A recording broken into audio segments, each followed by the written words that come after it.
Imagine buying, like, a multi-million-dollar luxury apartment in Rome today. Oh, yeah. You're totally thrilled with your new upscale neighborhood. Exactly. And you are completely unaware that a severed saint's head used to be heavily venerated exactly where your basement parking spot is now. That is just wild to think about. It really is. Welcome to today's deep dive, everyone. We are jumping straight into a historical reality that has been literally paved over.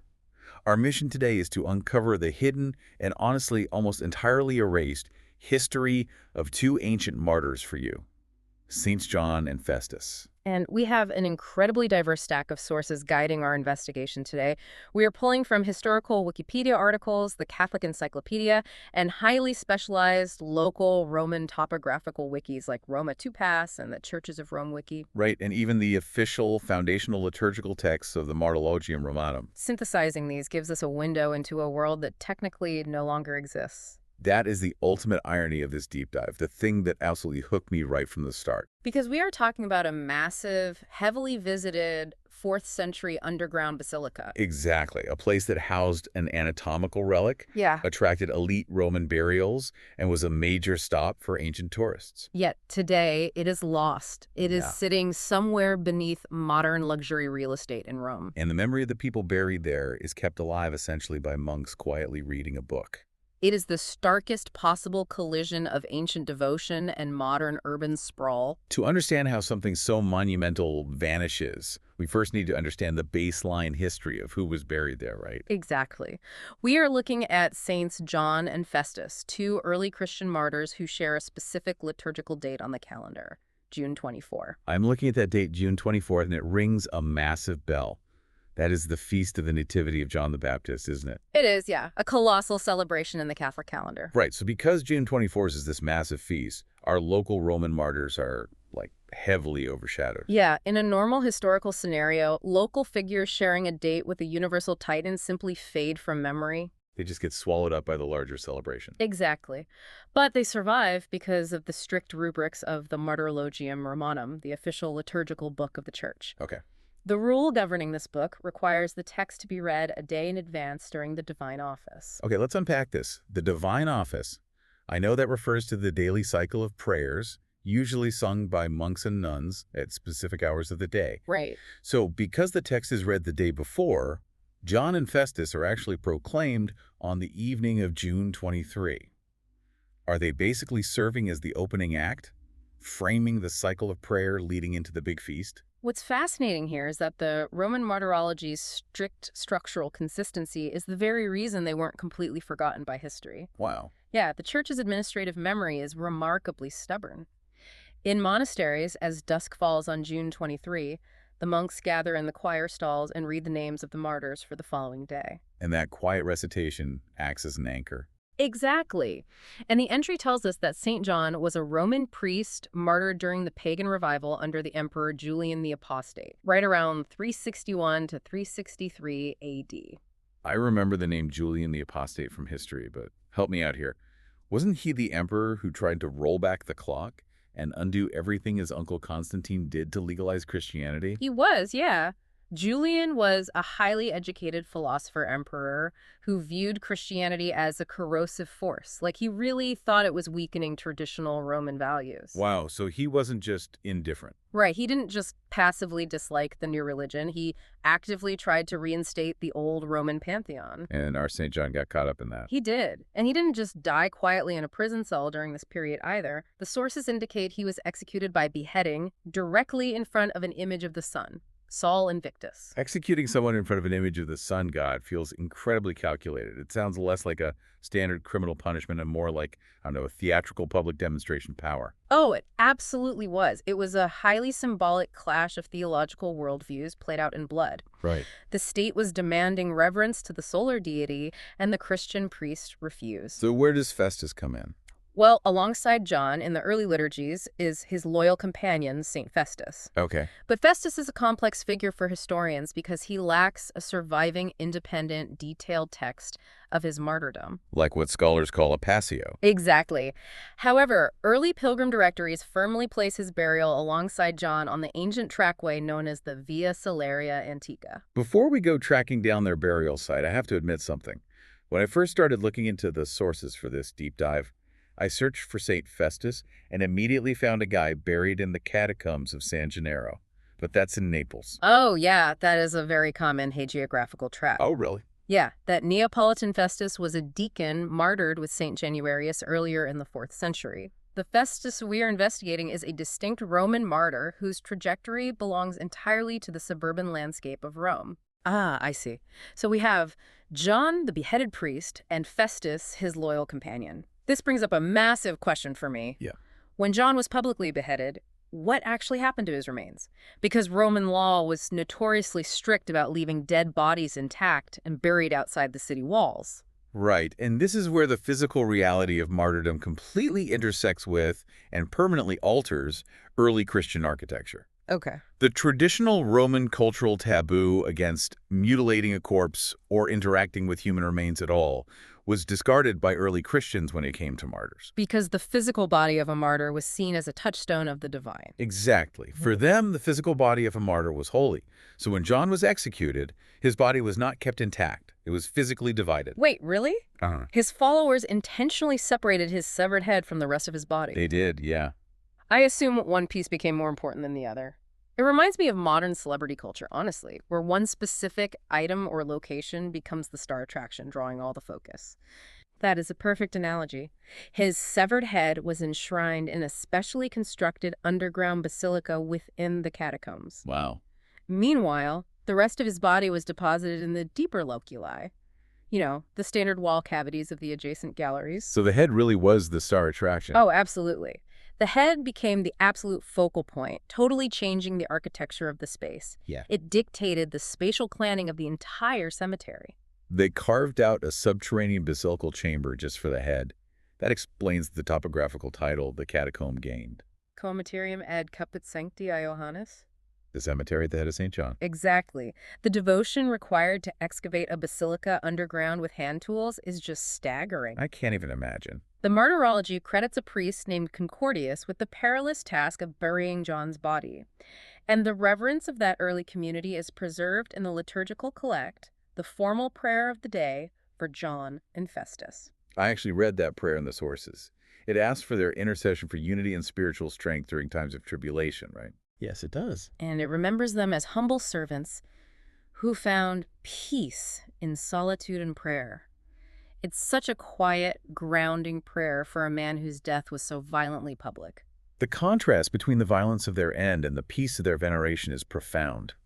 We must also emphasize, though, that the Caput Sancti Ioannis wasn't some obscure marginal burial site hastily dug in the middle of nowhere. Right. It was premium subterranean real estate? Oh, highly premium. Yeah. The catacomb also housed Saint Liberatus, who is noted in the sources as a Roman patrician and a former consul martyred earlier, around 269 to 270 AD. A former consul. That is the top of the Roman political ladder. Exactly. People must have wanted to be buried near these holy martyrs. The ancient Roman class system essentially carried over into the afterlife.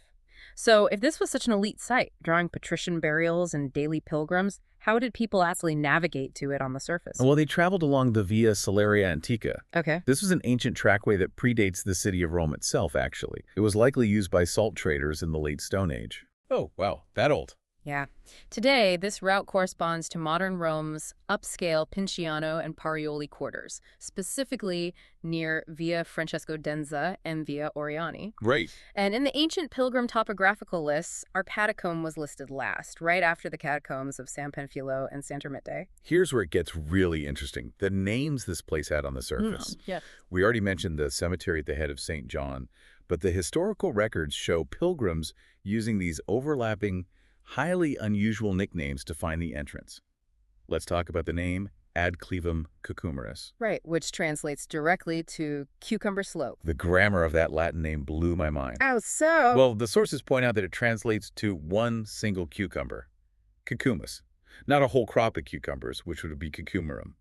It's exactly like London's famous Gherkin skyscraper. Oh, right. Like nobody was farming cucumbers on that slope. There had to be a weird cucumber-shaped tower or monument marking the spot. That is actually the leading topographical hypothesis. A massive, distinctively shaped tomb or monument would have been the perfect landmark. That makes so much sense. Right. Then you have another historical name for the area, Ad Septem Palumbas, or at the seven wood pigeons. Okay. And topographers firmly believe this wasn't some deep religious symbol used by the early Christians. Let me guess. It's like turn left at the Seven Wood Pigeons Tavern, head down the Cucumber Slope, and you'll find the basilica entrance. You got it. It sounds like an ancient GPS rooted in the hospitality industry. If we connect this to the bigger picture, the evolution of these names is a perfect mirror for Rome itself. It tracks the city's transformation from rural farmland to commercial roads dotted with taverns to a sprawling network of sacred underground tourism. That's a huge industry. Massive. Pilgrims arriving from all over Europe needed landmarks. They needed hostels to sleep in, places to eat. The physical environment shifted to accommodate a booming economy based entirely on visiting underground graves. And there's one more name that shows up in the records, which hints at a much darker, more complex archaeological reality. Martyrum concilia, meaning assemblies of martyrs. Right. The initial assumption from the sources that this referred to the underground space as a communal gathering site for prayer. Yeah, but the name Martyrum concilia is also linked to the discovery of mass burials within the catacomb. Mass burials. Yeah, the early medieval sources list massive groups of bodies. We're talking 262 in one spot, 122 in another, 46 nearby, all buried together. Wow. And for centuries, pilgrims and later historians naturally assumed these were massive groups of executed martyrs tossed into communal graves. Because they saw hundreds of bodies in a holy place and applied the logic of the martyrs to it. But modern scholarship pushes back hard on that narrative now, doesn't it? It really does. Modern archaeologists, comparing the Clivum Cucumeris to recent scientific discoveries in other Roman catacombs, strongly suspect these were high-status victims of ancient epidemics. Like a plague. Exactly. When a sudden plague strikes a city, the death toll overwhelms the normal burial process. It necessitates mass graves, even for the wealthy classes. So they weren't killed for their faith. They died of disease. They died in a plague, got buried en masse near the severed head of St. John, and centuries later, people assumed they must be a glorious assembly of martyrs. It demonstrates how easily the narrative function of a site can completely override its original historical reality. That is so true. The human desire to find sacred meaning often eclipses archaeological facts. So let me summarize what we are looking at. We have a famous, heavily trafficked site. It's full of elite consular graves, mass epidemic burials, and a massive underground basilical shrine specifically carved for a severed head. Right. And it's located near a tavern on a cucumber-shaped hill. It's a major destination. So why isn't it on any modern tourist map? If you go to Rome today, you can't buy a ticket to see the Clivum Cucumeris. Well, because officially it is considered lost. By the 9th century, the countryside outside Rome's walls became too dangerous due to invasions. Oh, right. So the popes ordered major translations of relics. They started moving the bones of the martyrs from the catacombs into secure city churches. And once the relics were gone, the catacombs fell out of use. Exactly. They filled with earth and were completely abandoned. Fast forward to the 20th century, and the Pintiano and Parioli quarters are fully developed as modern, upscale suburbs. But surely someone noticed a massive underground basilica during construction. You would think so. But the official position of the authorities is that this specific catacomb has never been rediscovered. Never been rediscovered. Which, according to the local Roman topographical wikis we consulted, sounds like a massive intentional cover-up. Yes, it does. I mean, the Parioli Quarter was heavily excavated for development. How do you accidentally miss a subterranean basilica when you're laying deep foundations for modern apartment blocks? Well, the logistics of post-WWII modern construction involved deep excavation and concrete pouring, so it's highly improbable that ruins of that scale were simply overlooked. Right. Which brings us to the controversial work of Father Umberto Maria Fasola. I read about him. There are incredibly strong rumors in the sources that Father Fasola, who was a highly renowned archaeologist, actually did discover the catacomb between 1954 and 1955. That's the rumor, yeah. He was reportedly doing ground soundings at the intersection of Via Bertoloni and Via Denza, right under what was then the Villa Chiovenda, which stands today as the Hotel degli Aranci. And the sources indicate that this discovery was corruptly suppressed. The narrative presented by local historians is that, well, landowners and developers illegally hid the ruins to protect their immensely valuable real estate. Because if they reported it, the government would step in. Exactly. During the post-war economic boom in Italy, an official archaeological designation on that land would have immediately halted construction, seized the property, and cost developers millions. They literally poured concrete over a 4th century basilica. It seems that way. And the site remains sealed, completely inaccessible today. The topographical wikis actually issue a warning to any urban explorers thinking about poking around Via Francesco Denza to find a secret entrance. Yeah, they do. They warn that you'll likely have large dogs set on you by the private property owners guarding their luxury estates. It is a stark, uncomfortable reminder that history is often entirely at the mercy of economics and private property laws. So what does this all mean? Mm-hmm. We have developers hiding a massive piece of world history so they can build luxury apartments. Right. But there is one final, ultimate twist to this story regarding what happened to the severed head of St. John. The church might be accidentally venerating the wrong St. John's head. This raises an important question about historical tracking. That is the final piece of this hagiographical puzzle. Unusually for the Middle Ages, no fictional edifying legend was ever written for our Saint John the Priest. Which is weird. Very weird.